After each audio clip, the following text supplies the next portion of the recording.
Assalamualaikum warahmatullahi wabarakatuh. Perkenalkan, nama saya Cisa Amanda Putri dengan NIM 212180064. Di sini saya akan menjelaskan tentang teori ekologi.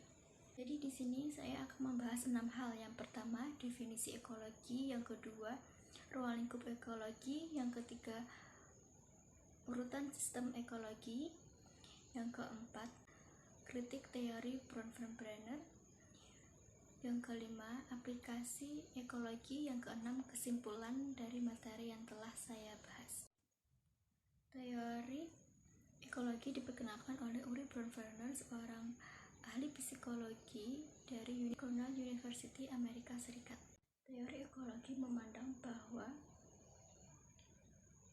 perkembangan manusia dipengaruhi oleh konteks lingkungan. Hubungan timbal balik individu antara individu dengan lingkungan akan mempengaruhi tingkah laku individu tersebut.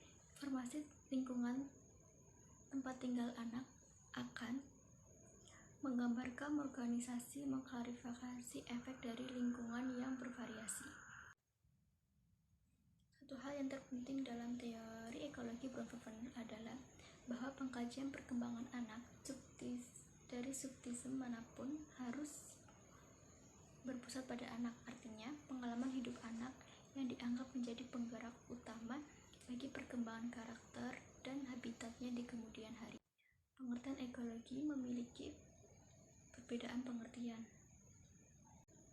Pengertian perbedaan tersebut didasari oleh dasar keilmuan ahli yang didedikasikannya. Berikut adalah pendapat ekologi menurut para ahli, antara lain yang pertama yaitu Ernst Haeckel. Menurut Ernst Haeckel, ekologi adalah ilmu pengetahuan komprehensif tentang hubungan organisme terhadap lingkungan hidupnya. Menurut F. Random, ekologi adalah ilmu yang mempelajari tentang struktur dari fungsi alam. Menurut J.J. Krebs, menyatakan bahwa pengertian ekologi adalah cabang ilmu pengetahuan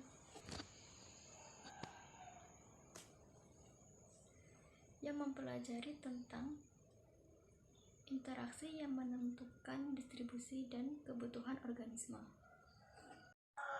Yang keempat yaitu Rose Swedarmo menyatakan bahwa arti etologi adalah suatu ilmu yang mempelajari tentang hubungan timbal balik antara makhluk hidup dengan lingkungannya. Yang kelima, menurut Carl Elton, ekologi didefinisikan sebagai sejarah alam yang sifatnya ilmiah. Contohnya individu seorang manusia, seekor ikan, seekor burung, dan lainnya. Yang kedua yaitu populasi. Populasi adalah kelompok individu-individu sejenis yang berada di suatu tempat tertentu dan pada waktu tertentu. Contohnya dari populasi manusia, populasi burung, populasi rumput, dan masih banyak populasi lainnya. Yang ketiga yaitu komunitas.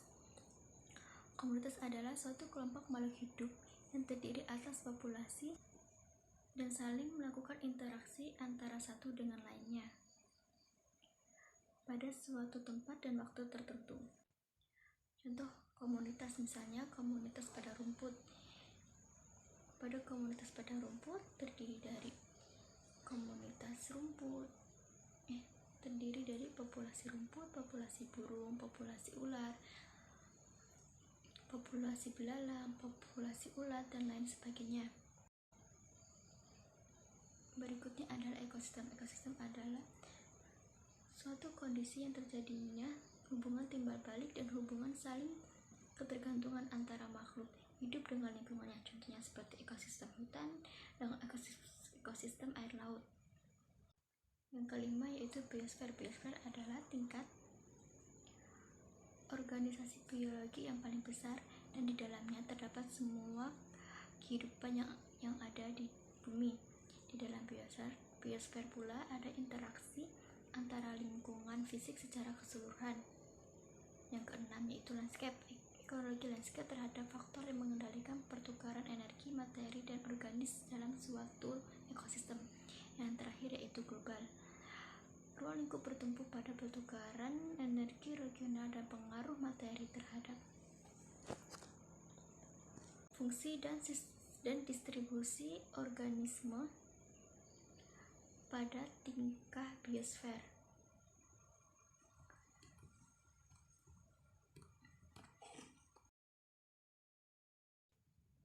Selanjutnya kita akan membahas tentang 5 urutan sistem ekologi. Rudolf Werner menyatakan bahwa urutan sistem ekologi terdapat 5 urutan. Yang pertama yaitu mikrosistem.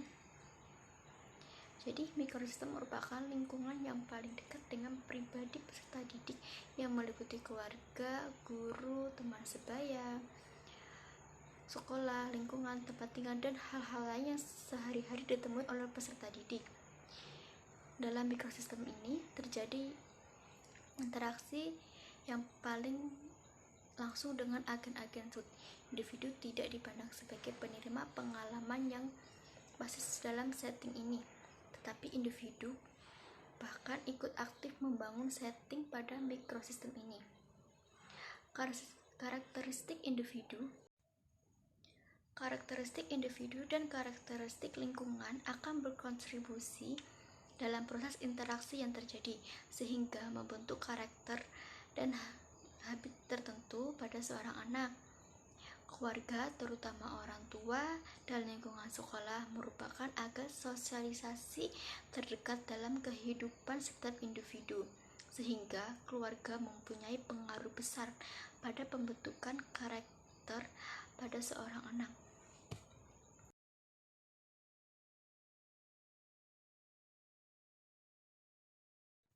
Hubungan dalam mikrosistem terbagi dalam 2 arah. Anak dapat dipengaruhi oleh orang lain di lingkungan dengan mampu mengubah keyakinan dan tindakan orang lain juga. Urutan ekologi yang ketiga yaitu ekosistem. Ekosistem adalah sistem sosial yang lebih besar, di mana anak tidak terlibat interaksi secara langsung, akan tetapi dapat berpengaruh terhadap perkembangan karakter anak. Sebagai contoh, jam kerja orang tua bertambah yang menyebabkan peserta didik kehilangan interaksi dengan orang tuanya, sehingga kurangnya keterlibatan orang tua dalam pola asuh tersebut tentunya mempengaruhi perkembangan anak.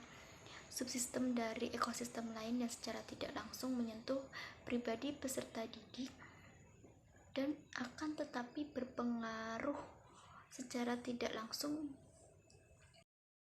menyentuh pribadi peserta didik, akan tetapi berpengaruh besar terhadap peserta didik, yaitu koran, televisi, dokter, keluarga besar, dan lain sebagainya.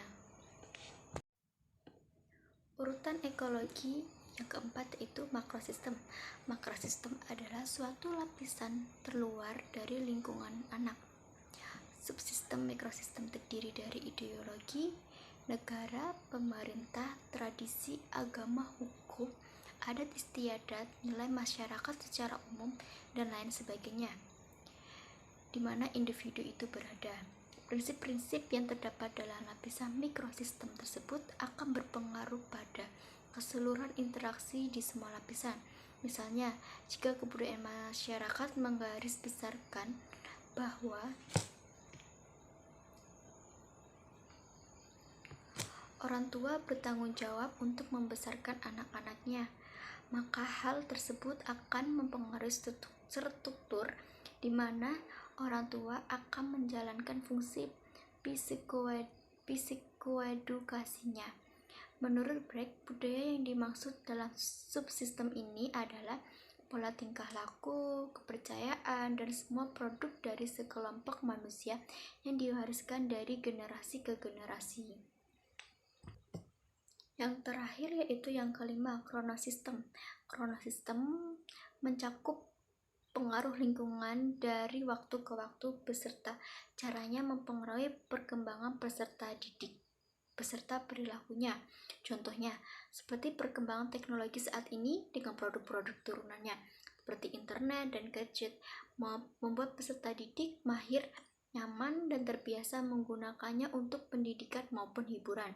Demikian halnya dengan maraknya fenomena wanita karir akibat industrialisasi telah mengubah kehidupan keluarga. Perhatian ibu terhadap anak menjadi berkurang karena sistem meliputi keterpolaan peristiwa-peristiwa sepanjang rangkaian kehidupan dan keadaan sosiohistoris.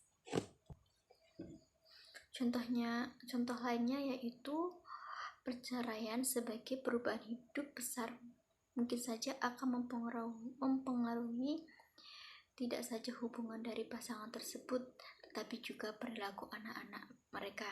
Menurut penelitian secara umum, anak-anak mendapat pengaruh secara negatif pada tahun pertama setelah perceraian. Contoh lain adalah penggunaan teknologi tinggi oleh anak untuk bermain game, menjelajah internet, dan lain sebagainya. Adapun sebagai konstruksi dari teori-teori tersebut, setiap sistem mengandung peraturan norma dan peran yang akan membentuk perkembangan peserta didik maupun seseorang. Contohnya, keluarga yang tinggal di pemukiman tengah kota akan menghadapi banyak tantangan dibanding keluarga yang tinggal di komunitas terbatas seperti kejahatan atau kemiskinan.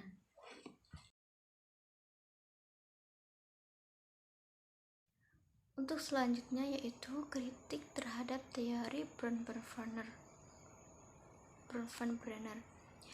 Bronfenbrenner menyatakan bahwa ahli psikologi perkembangan Soviet bernama Lev Vygotsky dan psikologi kelahiran Jerman dengan Kurt Lewin sebagai orang-orang yang memiliki pengaruh penting pada teorinya. Teori ekologi dalam psikologi perkembangan model awal milik Bronfenbrenner yang dipublikasi pada tahun 1979 juga telah mempengaruhi banyak psikolog dalam menganalisa seseorang dan pengaruhnya terhadap sistem lingkungan yang berbeda yang dimasukinya. Teori ini telah menjadi teori penting dan menjadi dasar dari pembuat teori lainnya. Namun, teori ekologi ini terkadang menerima kritik karena tidak mencakup peran aktif dari individu di dalam lingkungannya sendiri. Contohnya, terkadang identitas biologis seperti usia, kesehatan, jenis kelamin dipertimbangkan sebagai lapisan pertama dari sistem dasar ekologi yang tidak resmi. Dengan kata lain, kritik dilayangkan kepada teori ini karena kurang memberikan perhatian kepada faktor-faktor biologis dan juga faktor-faktor kognitif dari individu. Para pemberi kritik ini menyatakan bahwa teori Bronfenbrenner tidak membahas pembahasan perkembangan anak dalam beberapa tahap seperti yang dilakukan oleh Piaget atau Erikson.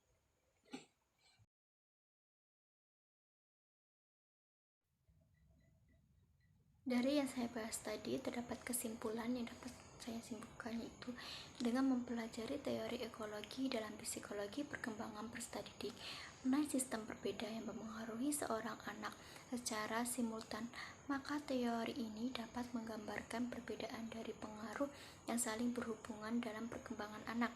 Kewaspadaan akan konteks bisa memberi kita pengetahuan akan ragam cara bagaimana anak akan bertindak di situasi yang sekian dari apa yang telah saya sampaikan. Semoga video pembahasan saya ini bisa bermanfaat untuk Anda yang sedang menonton ini. Terima kasih. Wassalamualaikum warahmatullahi wabarakatuh.